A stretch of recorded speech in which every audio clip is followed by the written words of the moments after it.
ఎలా ఉందండి? పండుకున్నాడు హ్యాపీగా. కానీ ఈ స్టేజ్కి వచ్చిన కొంతమంది చాలా కోరుకుంటుంటారు. ఆ క్రౌన్ అలిగినాడు, ఈ డైమండ్ అలిగినాడు, ఈ క్రౌన్ నువ్వు సరిగ్గా నీళ్లు పోసింటే కదా చెట్టు పెరగడానికి.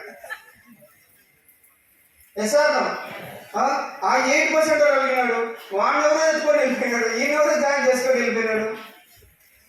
కరెక్ట్గా మనం నీళ్లు పోసింటే కదా వృక్షం బాగా పెరిగేది. ఎసారం సరే ఇలా చేశారు.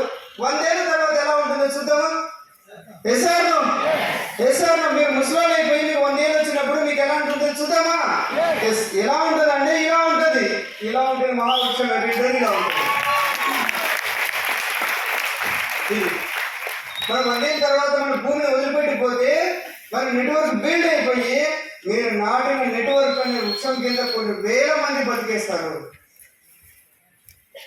ఇంత హెల్తీ, ఇంత పవిత్రమైన ఈ సిస్టమ్ని రాంగ్ రూట్లో తీసుకెళ్ళి అక్కడే ఇక్కడ చేసి మీరు దాన్ని మీరే దాన్ని అవమానాల పాలు చేయదండి. సిస్టమ్ని ఫాలో అవ్వండి, నెట్వర్క్ బిల్డ్ చేసుకోండి, నా తీసి ఇవ్వండి.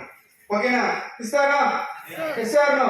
సరే 1 lakh 1 lakh